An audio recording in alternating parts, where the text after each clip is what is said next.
Yesterday in this hour, we told you about the mysterious lights that keep appearing over Lake Erie near Cleveland. Here is some home video of the lights that neighbors in the area say are unlike aircraft or helicopters that fly there.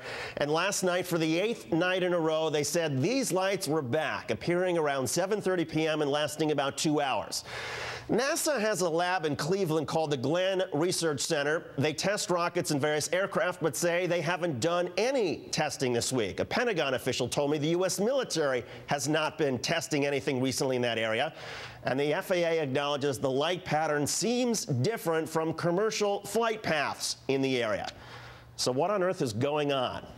Joining us is UFO expert Nick Pope from our London bureau. Nick ran the British government's UFO project at the Ministry of Defense.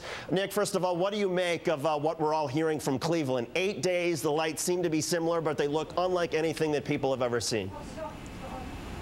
Yes, it certainly seems to be an interesting wave of sightings, and it's always fascinating when you get activity like this over a period of different nights. I think my key question would be, and it's really a question for the Air Force and the FAA, has anyone checked the radar tapes to see if anything unusual was tracked? Well, as a matter of fact, I spoke to officials at the FAA today. They checked in with Cleveland Air Traffic Control, and they don't have anything unusual, nothing unusual on the radar, no unusual reporting from any pilots.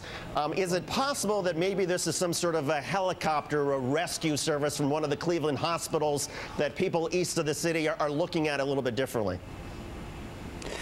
I wouldn't have thought so, and I've seen some of this footage myself, and what struck me about it was the way that it appeared to change color at some stage, and that's quite interesting. I mean, I think as ever, one would need to get hold of the original camera, the original film footage, and do some proper forensic analysis to get to the bottom of it. But it's certainly interesting, and as I say, the fact that it's come back over several nights and been seen by many different people makes it quite a significant sighting.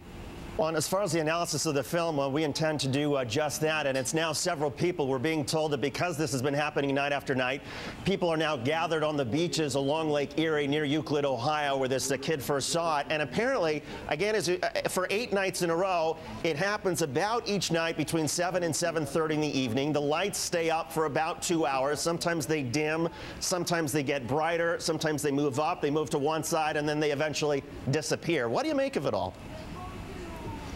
Well, most UFO sightings do turn out to have conventional explanations. They can be lasers, searchlights, fireworks, the Chinese lanterns, which are quite popular, and people let these off at parties and barbecues and things like that. But I think what is interesting is that these days, of course, almost everyone has a cell phone with the capability to take photos and videos. So out of the tens of thousands of people who see UFOs each year, we're getting more and more of this interesting footage. So we're more likely to get to the bottom of these sorts of mysteries.